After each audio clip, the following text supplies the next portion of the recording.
She didn't know what was worse, the silence inside the courtroom or the certainty in everyone's eyes that she didn't belong there. Why did they all look at her like she was an intruder in her own story? Like she was a child who had wandered onto a battlefield meant for giants. Eden Falk rested her hands beneath the table, fingers locked together so tightly they trembled. She forced herself not to break the stillness, not to breathe too loudly, not to exist more than necessary. It was the kind of discipline that had once kept her alive. Today, it only made her look guilty. The rain outside slid down the courthouse windows in long threads, the kind that blurred the world into a watercolor of gray and uncertainty.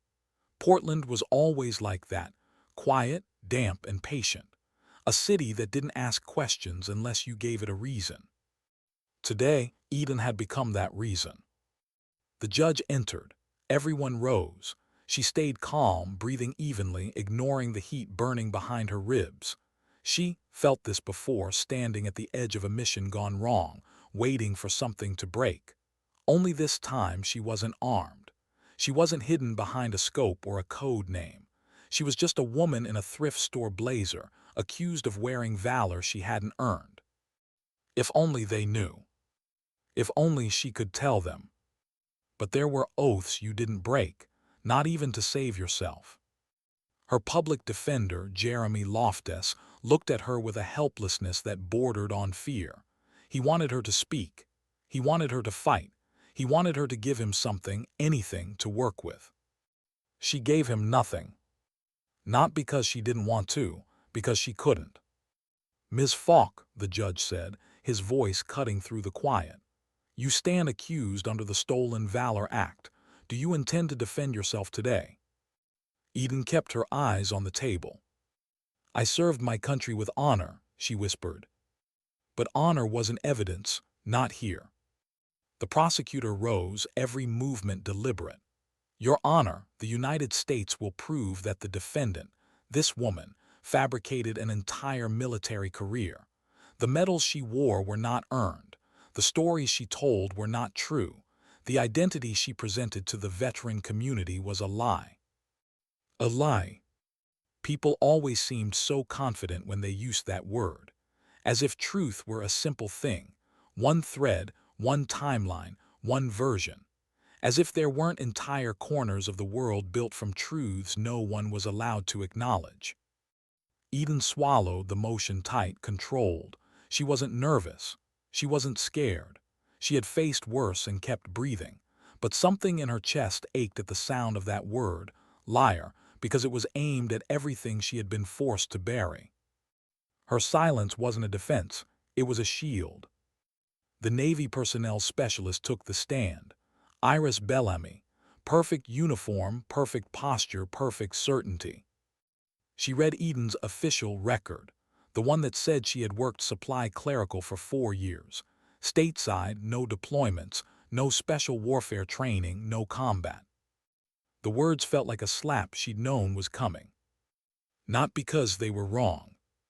Because they were designed that way. Her real file lived in a vault she'd never see again. Stored under an alias she could never claim, buried beneath layers of classification that were meant to protect missions, operatives, and entire networks of people who still risked their lives in silence. She wasn't allowed to acknowledge any of it. Bellamy's voice faded into the background as she spoke of service ribbons Eden had never worn and training Eden had never received. On paper, each sentence chipped away at Eden's reputation, her dignity, her credibility.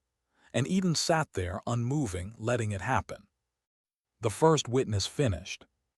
The second, an older veteran named Roland Pickett, took the stand next. His voice carried a wounded kind of righteousness. He described seeing Eden at a ceremony, her ribbons visible beneath her coat. He described the moment he realized her record didn't exist in any public channels. He described his decision to report her.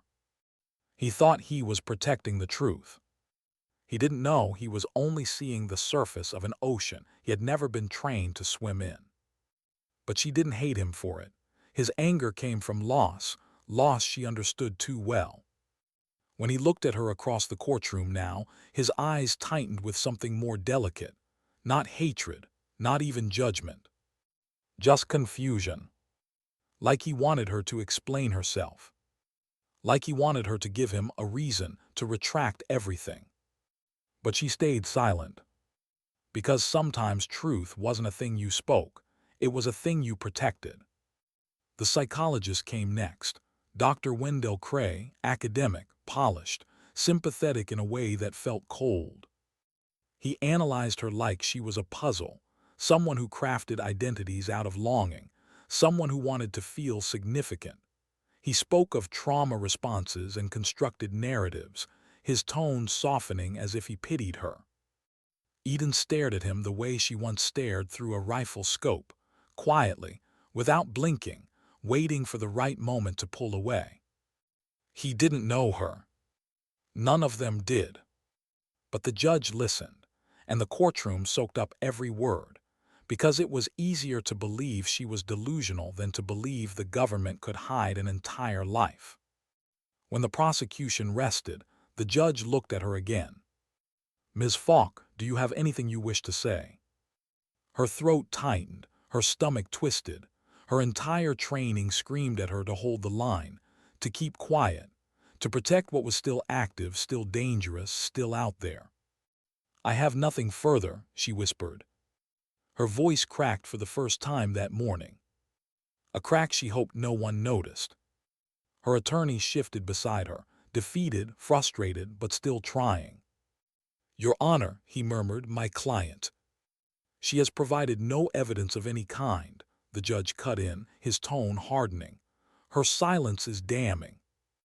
Silence wasn't damning, it was necessary. But explaining that would break laws she'd sworn to uphold. The judge sighed, tired, certain. "We will recess for 1 hour, after which this court will deliver its ruling." His gavel echoed like a gunshot. Chairs scraped, attorneys shuffled, people filtered out. Eden remained perfectly still.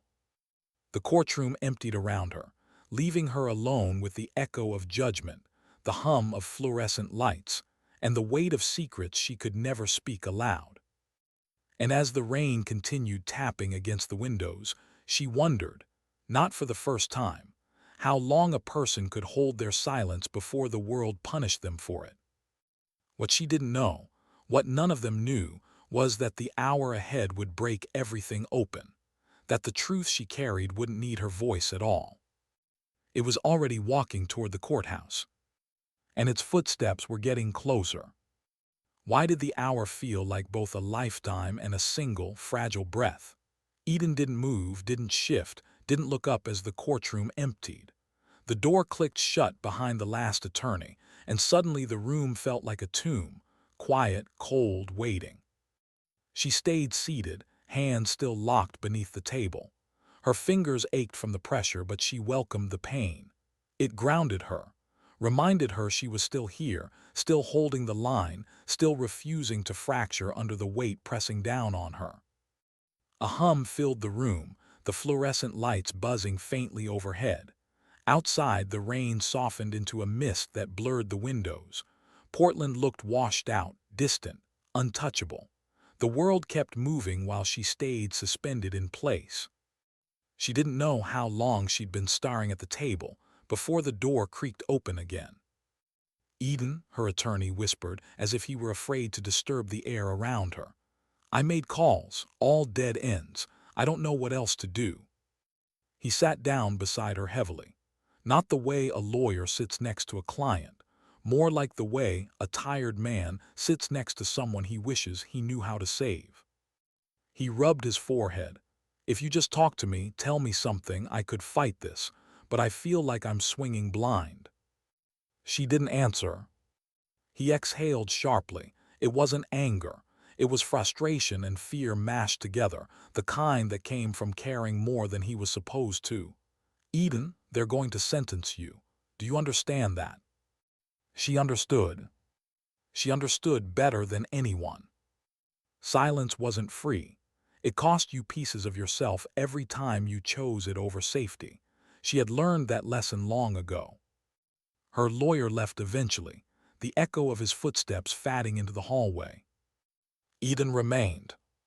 She stared at the judge's empty bench, the place where her fate would soon be sealed.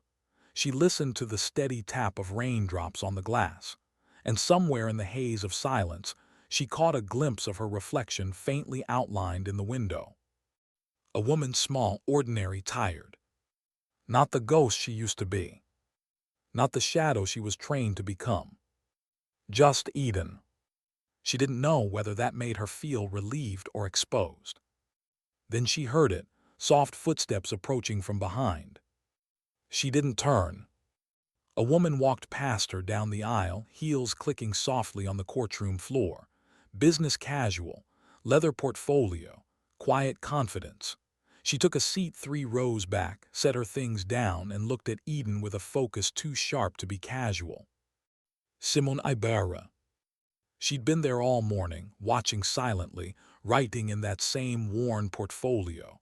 Her presence hadn't meant anything earlier. Now, it felt like a hint of something she couldn't name. Simone rose again, approached, and leaned close, close enough that only Eden could hear. "It won't be much longer." Eden's eyes flicked up, just once, a flash of recognition, of something like relief buried under exhaustion. Simone walked away without another word. The door shut behind her, leaving Eden alone, but no longer entirely isolated. Waiting, counting, bracing. The hour passed slowly, each minute its own quiet battle. When the gallery doors opened again, the courtroom began to fill.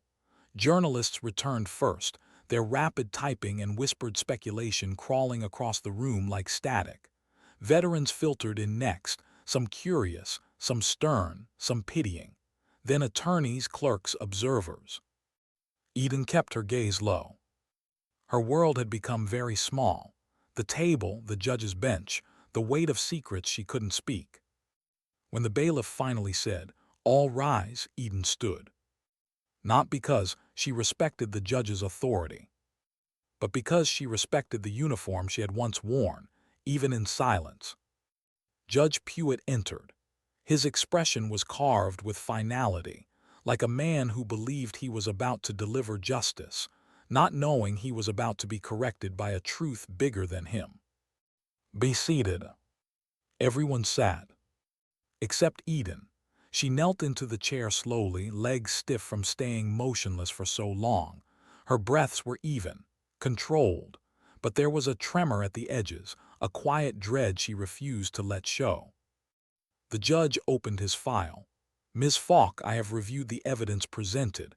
You provided no counter-evidence of any kind, no witnesses, no explanation." He adjusted his glasses. "This court is prepared to rule." Her heart didn't race. Operators weren't allowed that luxury. But she felt something shift inside her, a small, fragile hope that she tried to crush before it hurt her. "Before sentencing," the judge continued, "you are given one final opportunity to speak." She rose. Her legs trembled once, then steadied. "I served my country with honor," she said softly. Not a plea. Not a defense.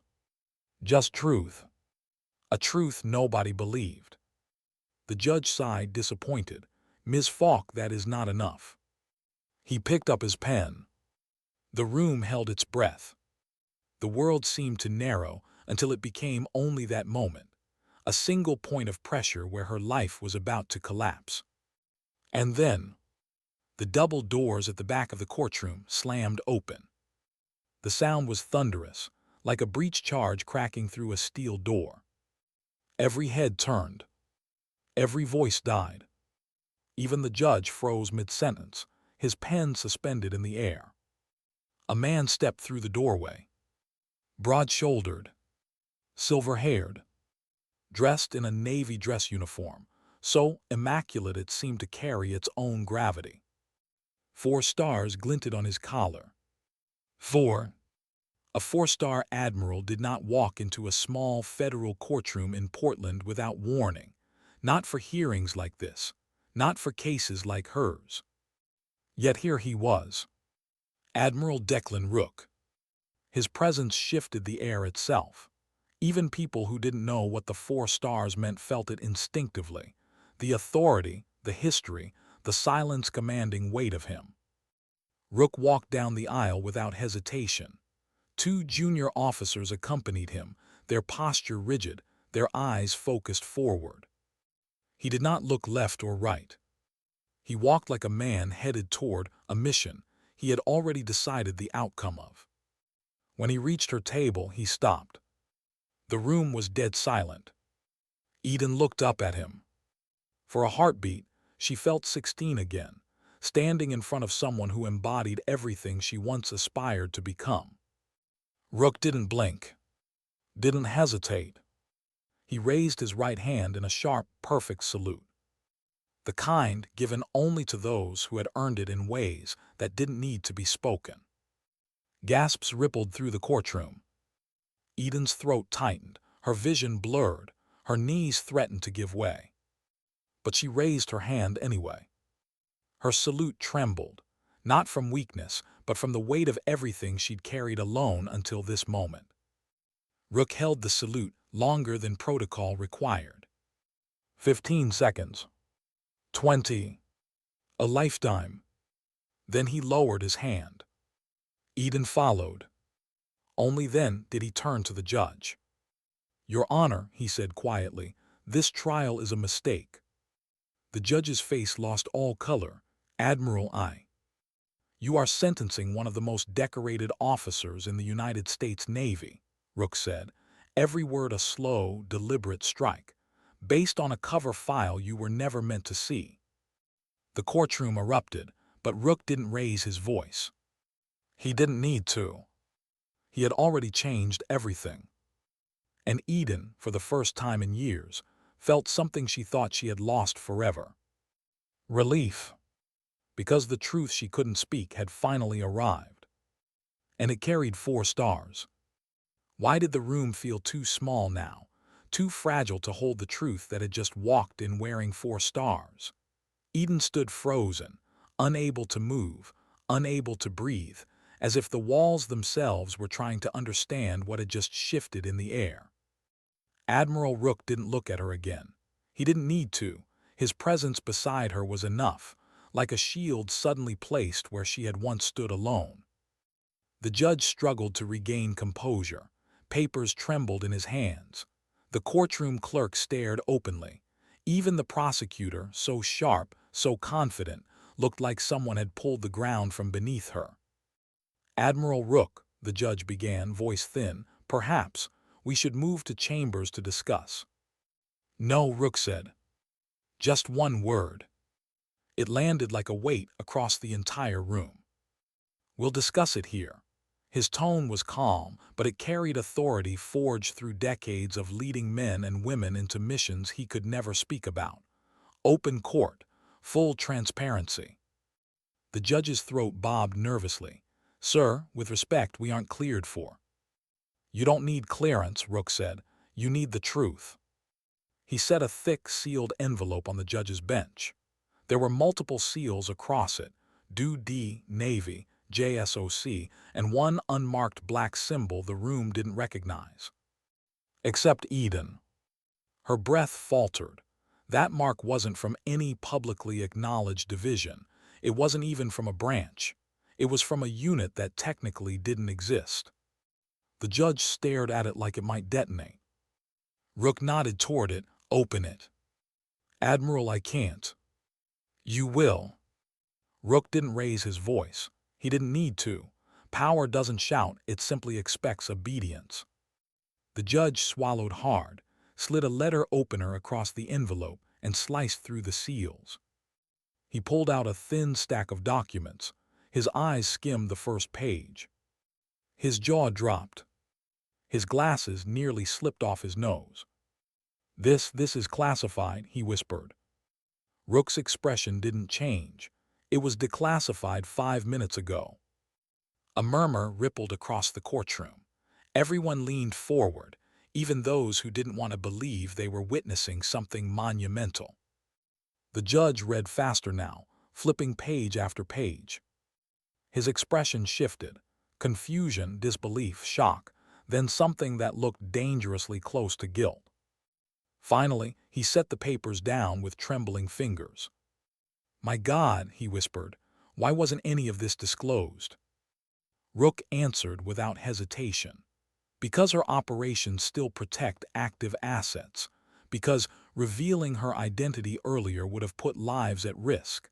And because the government does not reward service like hers with public recognition. He turned slightly, eyes forward. But it will not punish her for it either. The gallery erupted, voices, questions, a wave of disbelief. The prosecutor stood abruptly. "Your Honor, the prosecution has not seen these documents. We cannot verify." "You don't need to," Rook said. The prosecutor blinked at him. "With all due respect, Admiral, evidence still needs." "It is not evidence." Rook finally turned his head, eyes cold enough to quiet the room instantly. "It is her life." Eden's breath caught. He wasn't here to provide paperwork. He was here to expose the truth she had been forced to bury. The judge tried to regain control. "Admiral, this court must still." Rook took a step forward. "When Commander Falk was 19, he said, she was recruited into a classified integration program designed to assess female operatives for special warfare roles before such roles were publicly permitted." Every head in the courtroom snapped toward Eden. "Commander." Not Ms. Not defendant. "Commander." But Rook wasn't done. "Her file," he continued, "was sealed upon enlistment. Only 4 people had access to her operational record. 3 of them are dead." The room went silent. Eden closed her eyes for a moment. She knew exactly who he meant. "During her service," Rook said, "she completed 2 deployments supporting SEAL teams in a covert overwatch capacity. She was embedded under deep cover for operations you will never hear about because acknowledging them would compromise national security." He looked at the judge directly. "Her medals were not stolen. They were earned, every one of them." Her throat tightened painfully. She gripped the edge of the table to keep from collapsing under the emotional weight of hearing the life she lived finally spoken aloud. The prosecutor shook her head slowly. "Admiral, with everything you're saying, why was her public record left blank, deceptive? How could anyone know who she really was?" Rook jaw tightened. "Because a decorated operative is of no use to us once they're recognizable." Eden's breath hitched. There it was, the truth behind the truth. "We built cover identities," Rook said, "for operatives who needed to disappear between missions, and sometimes after them." The prosecutor stared at him. So her clerical record was intentional. "It was protection." Rook's voice softened, but only slightly. Protection she honored even at the cost of her freedom. He looked at Eden, not with pity but with pride. She chose silent because the missions required silence. The judge leaned back against his chair as if exhausted. "Admiral, I don't know what this court is supposed to do with." "You dismiss the charges," Rook interrupted. "Immediately, publicly, permanently." "Admiral, this is highly irregular."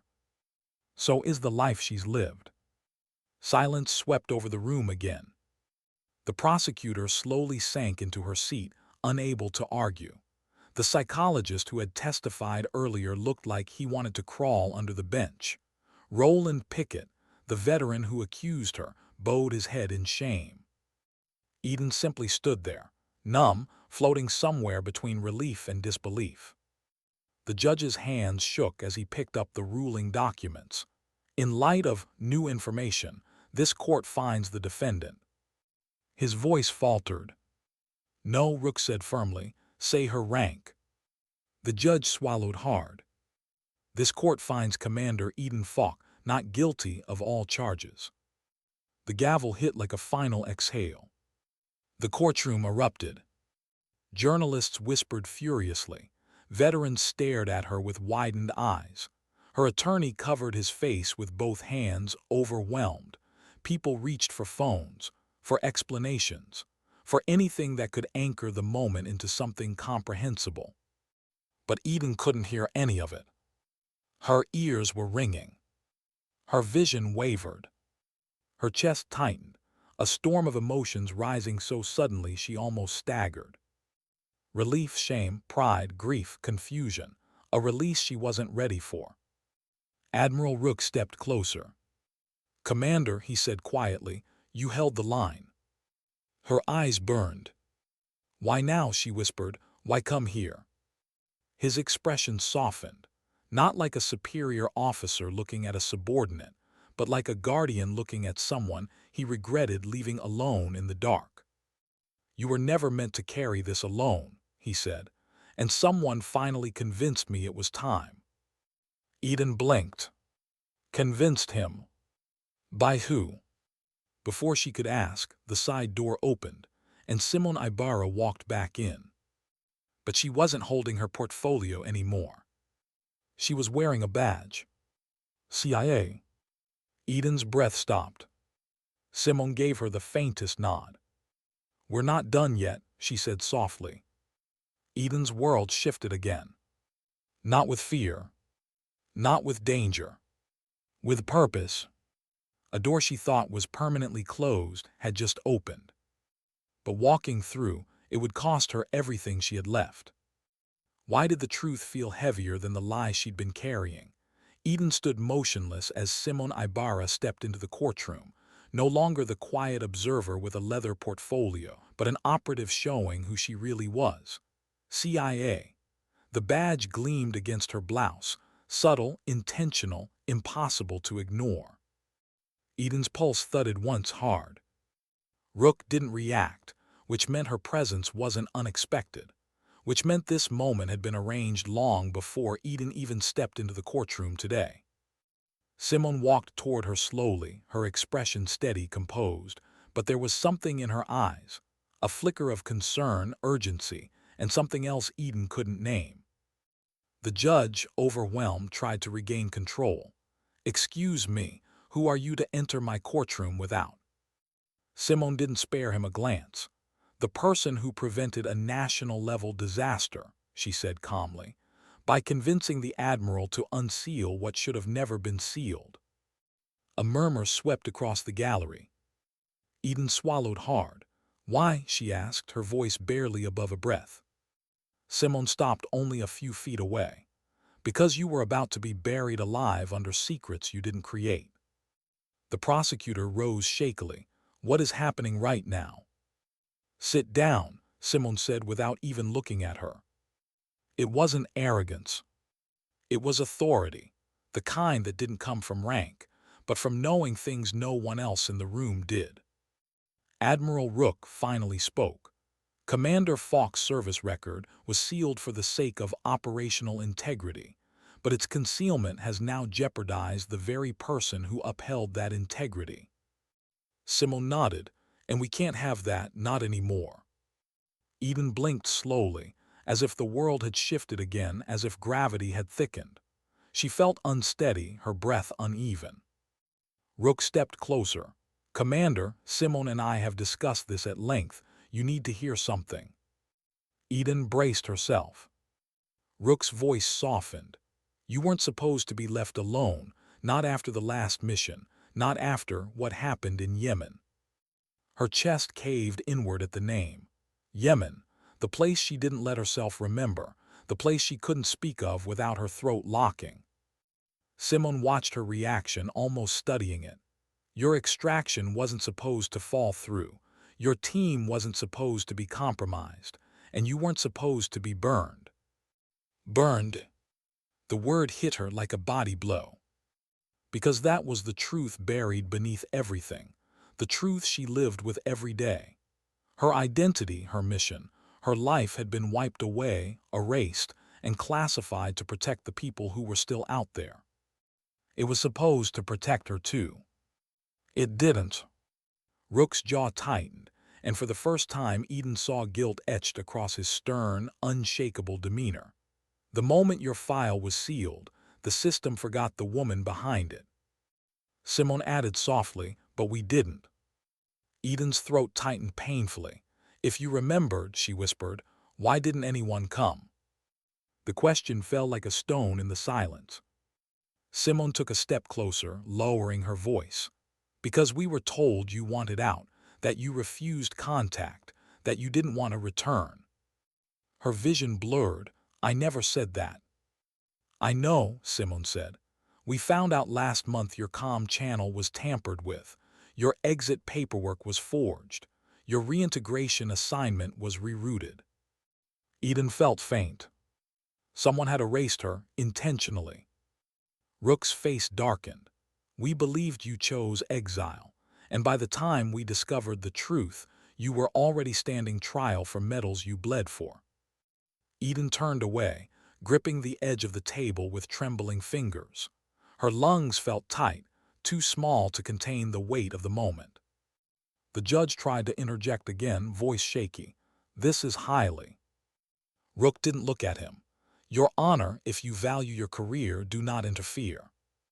The judge fell silent instantly. Simone glanced toward the gallery, then back at Eden. We can talk more privately. Not here, not in front of all this noise. But Eden didn't move. Couldn't. The words hovered in her mind, tampered, forged, rerouted, each one pulling at pieces she had buried deep. The courtroom was a blur of whispers, shifting bodies and clicking cameras. But Eden couldn't hear any of it. Her silence now wasn't duty. It was shock. Rook placed a hand gently on her shoulder, not firm but grounding. Commander, you didn't lose your place. It was stolen from you. Tears pricked her eyes, hot and piercing. She blinked them away, but one fell anyway, slipping down her cheek before she could stop it. Simone's voice softened. We can fix this, but we need you with us. Eden swallowed the lump in her throat. Fix what exactly? Simone's expression grew serious. The same people who burned your identity have been burning others. Quietly, methodically. It's part of something bigger, something we can't ignore anymore. There it was, the shift. This wasn't just about her case. It wasn't even about her record. It was about the system around her, the one she had served faithfully, the one she believed in, the one someone had twisted behind closed doors. Rook straightened. Your story breaking today isn't an accident, it's a trigger point. Someone wanted you exposed. Someone wanted this moment. Eden's pulse quickened, a cold dread sliding down her spine. Why me? Simone exchanged a quick glance with Rook. Because you were the easiest operative to bury on paper. No family, no public footprint, no one to ask questions. Eden felt something fracture inside her. Not from the accusation. From the truth of it. She had lived her entire life in shadows. Clean, lonely, necessary shadows. But in doing so, she had made herself vulnerable to being erased entirely. Simone took a step closer, lowering her voice even more. They didn't expect Rook to override the seals. They didn't expect us to connect the dots. They didn't expect you to fight. Eden whispered, I didn't fight. Rook met her eyes with a steady, unwavering gaze. You held your silence. That is a fight. Something inside her loosened, just slightly. The gallery murmurs grew louder as people noticed the intensity of the exchange. Cameras tilted, phones rose, but none of it mattered. Simone extended a hand slowly, intentionally, not forcing, not demanding. Come with us, she said. There's a debriefing waiting, answers, and a chance to take back what was taken from you. Eden hesitated. Not because she didn't want answers. Because she wasn't sure she could carry more truth today without breaking. Admiral Rook stepped closer. Commander, you don't get to disappear, not anymore. Her eyes stung again.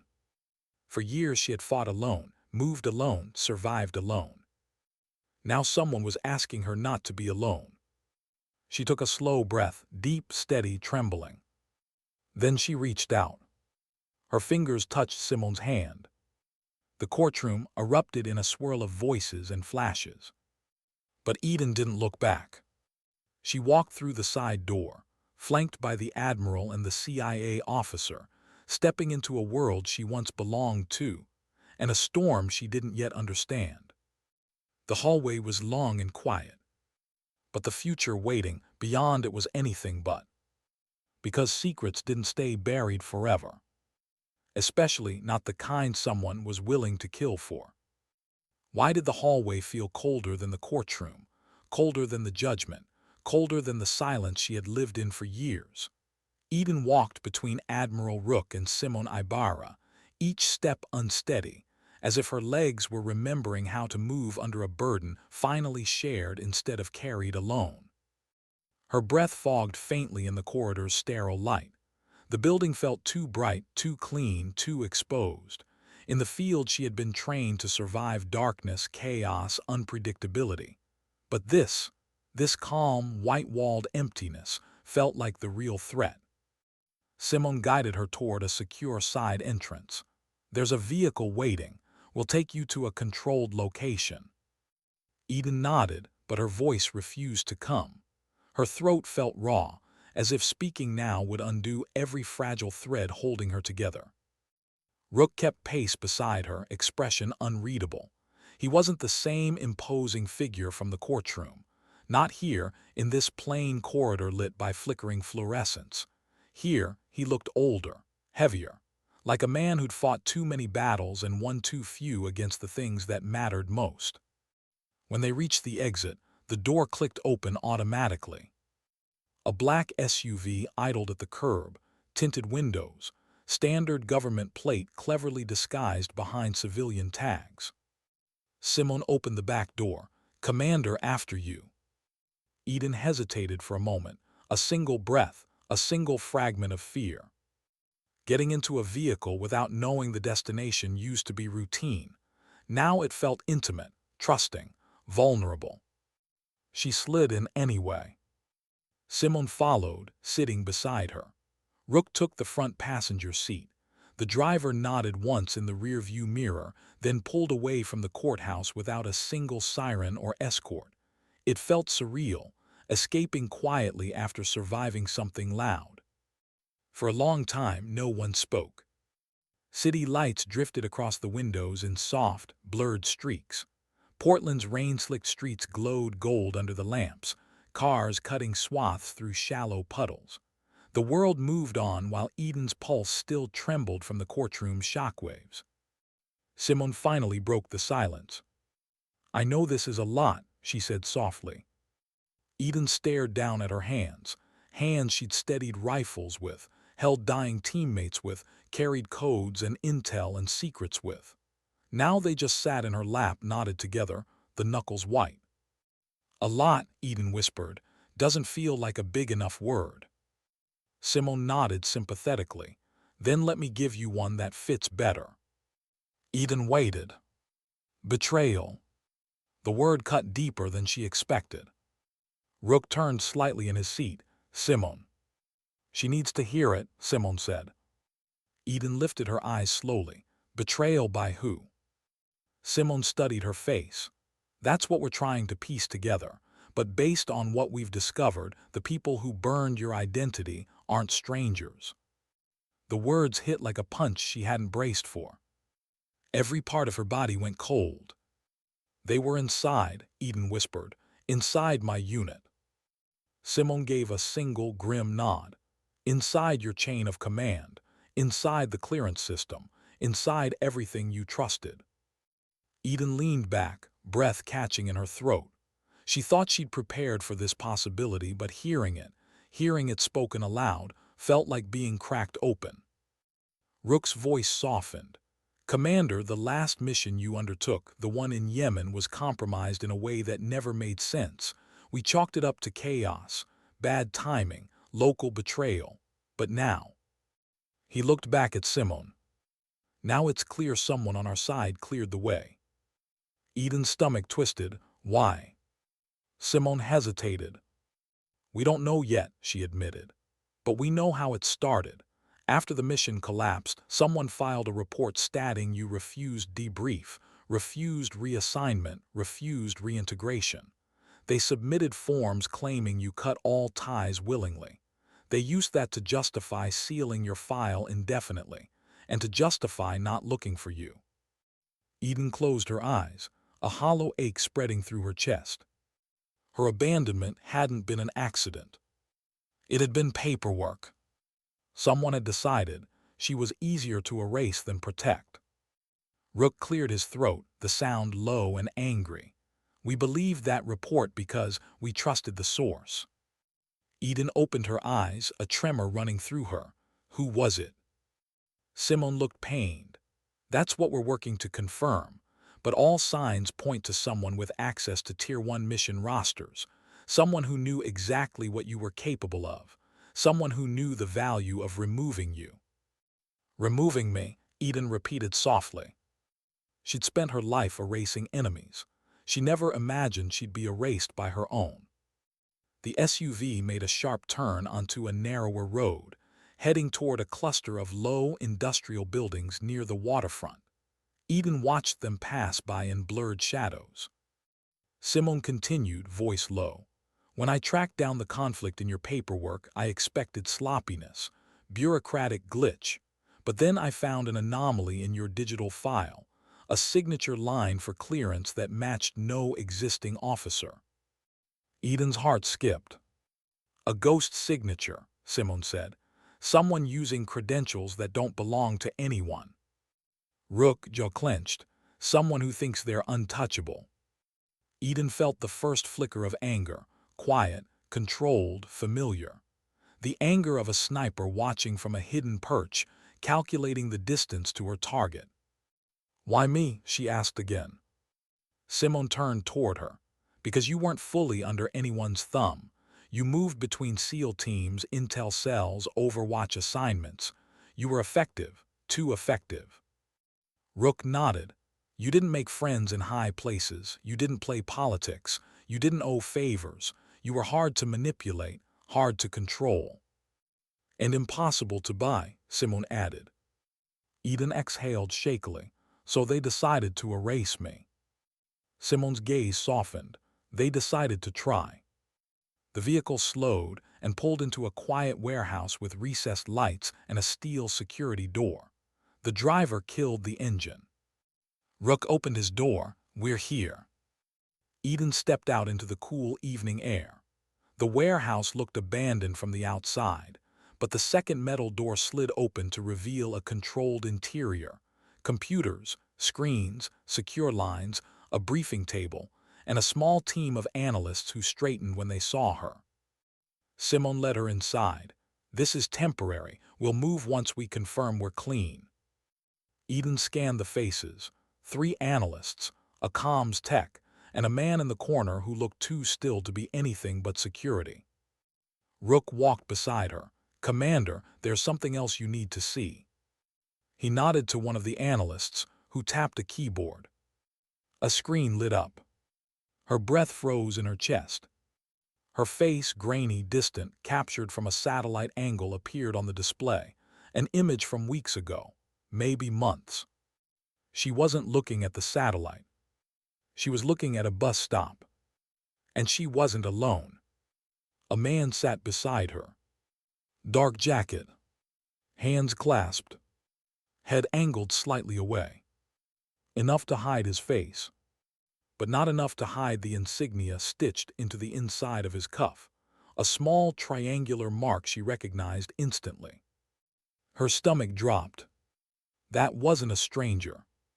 It was a handler. Someone from her past life. Someone who was supposed to be dead. Simone watched her carefully. Do you know him? Eden nodded slowly, her hands trembling. Yes, she whispered. And if he's alive, then this is bigger than betrayal.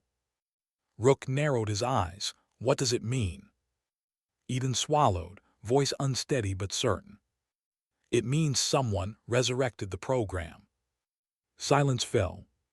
Simone's expression shifted from concern to fear. Rook's expression hardened into something lethal.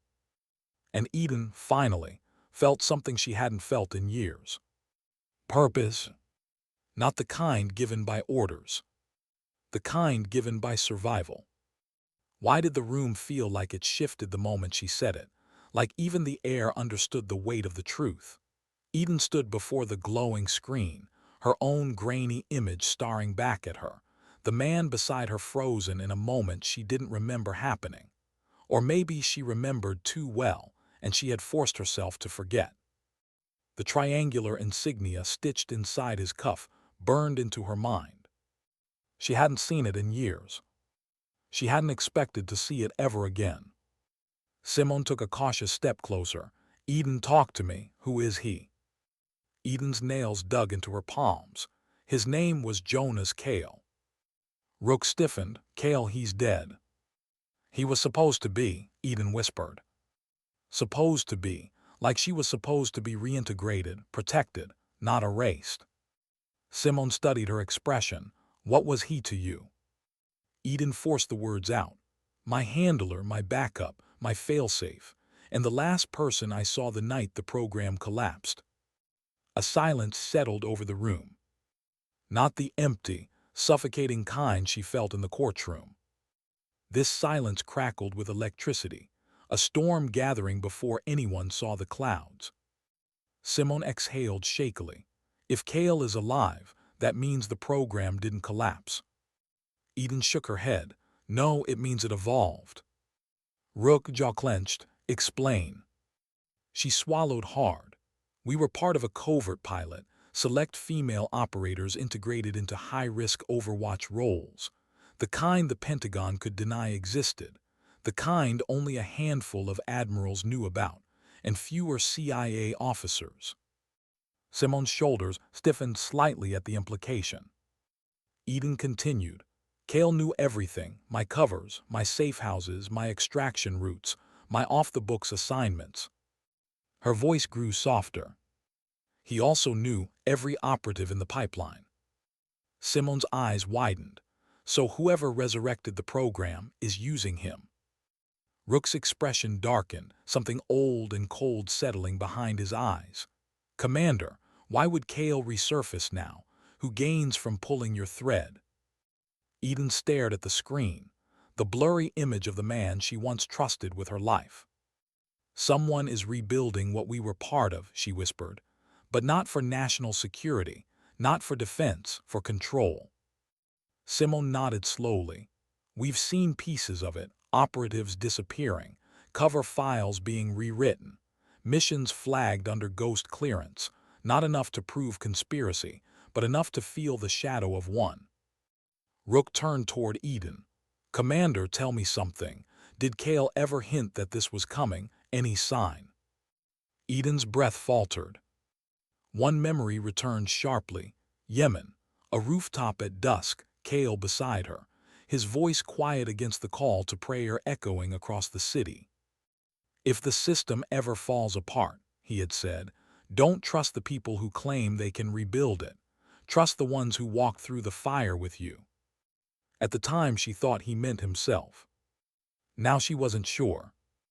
Eden whispered, he once told me loyalty doesn't always point to the flag. Sometimes it points to the person holding it. Simone muttered, that sounds exactly like a man who would go rogue. Eden winced. He wasn't rogue, he was broken. Rook's voice softened. You were all broken, it was the cost. Eden looked down, the weight of everything pressing into her chest. Someone used that cost to bury me. And now, Simone said, someone's using it to bring you back.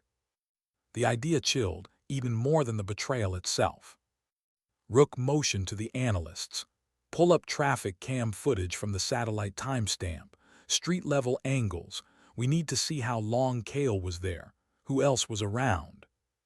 The room buzzed to life, keys clacking, screens shifting, digital maps loading. Simone placed a hand on Eden's shoulder. Sit, you're burning out. Eden didn't argue. She sank into the chair, the adrenaline finally seeping out of her muscles, leaving behind a tremor she couldn't hide. Simone crouched next to her. You don't have to do this alone, she said gently. Eden met her eyes. I've always done it alone. Not anymore. Eden looked away. Hope was a dangerous thing. It made you hold on when you should cut the rope. But loneliness was lethal too. It killed in ways bullets didn't. A tech called out, "I've got something." The main screen shifted, street-level footage, cars passing, pedestrians, Eden on the bench, Kale beside her. There, the tech pointed, "Look at his hand." Kale had slipped something into Eden's jacket pocket. Eden gasped softly, "What is that?" Simone stood instantly, "Can you zoom?" The image sharpened, a small object, metallic, rectangular. A drive. Cold realization washed through Eden. She reached instinctively for her jacket. It wasn't there. She'd left it at her apartment before the hearing. Simone read her expression instantly. "Where is it?" "My place," Eden whispered. "Closet inside the lining." Rook turned sharply. "Is it safe?" Eden shook her head. "No, it's bait." Simone didn't hesitate. "We move now. Rook, get her a vest." "No," Rook said. "We're not storming her place." Simone frowned. "We don't have time to debate." Rook stepped forward, voice low but firm. If Kale left that drive for her, he didn't want the CIA. He didn't want the Navy. He wanted her. Eden froze. The truth slammed into her like a blow. Kale hadn't resurfaced for the program. He resurfaced for her. "Commander," Rook said, stepping closer, "before we do anything, I need to ask you a direct question." Eden looked up at him, eyes burning. Rook didn't blink. "If Kale is alive, can you face him?" Her breath trembled. She thought of Yemen, the explosions, the betrayals, the bodies, the moment she lost her extraction team, the night Kale disappeared. She thought of the courtroom, the judgment, the humiliation, the silence she endured to protect a truth no one believed. She thought of being erased. She thought of surviving anyway. And for the first time since all this began, she felt the weight of her name, Commander Eden Falk, fall back onto her shoulders. Not as a burden, as a choice. "I can face him," she whispered, "but not as the ghost he created." Simone exhaled, relief and fear woven together. "Then we need to go, now." Rook nodded, agreed, but Eden chooses the approach. All eyes turned to her. Eden stood slowly, steadying herself. Her hands didn't shake anymore. "I'm going home," she said. "Not with a team, not with weapons, not with armor." Simone blinked. "Alone?" "Yes." "Why?" Eden lifted her chin, voice steady, controlled and stronger than it had been in years. "Because that's the only way he'll come." Rook stared at her, proud, pained, understanding. "And if he does?" Eden's expression didn't waver. "Then I'll finally get my answers." The room fell silent, the decision crashing through the tension like a blade. Simone grabbed her arm. "Eden, this could be a trap." Eden pulled away gently. "Everything about my life has been a trap. This time I choose which door I walk through." Simone looked shaken, but she nodded. Rook stepped forward and placed a weathered hand on Eden's shoulder. "Whatever happens, you don't walk back into silence. Not anymore." Her throat tightened. She nodded once. Then she turned and walked toward the exit, her silhouette cutting through the warehouse light like a figure stepping out of the shadows and into the fire on her own terms. Simone's voice followed her softly. "Eden, what if he's not the man you remember?" Eden didn't turn back. "That's why I'm going," she said, "to find out who he really was all along." She stepped into the night, rain still falling softly, the world still moving, unaware of how close it stood to secrets that never should have resurfaced. But Eden had changed. She no longer walked like someone erased. She walked like someone rediscovering her name. And somewhere in Portland's quiet, wet darkness, someone was waiting for her. A ghost. A betrayal. A beginning. Because some truths didn't reveal themselves in courtrooms. They revealed themselves in the places where silence once lived. And as Eden disappeared into the night, One final truth echoed through her mind, quiet, steady, undeniable. Sometimes dignity doesn't speak. It simply acts.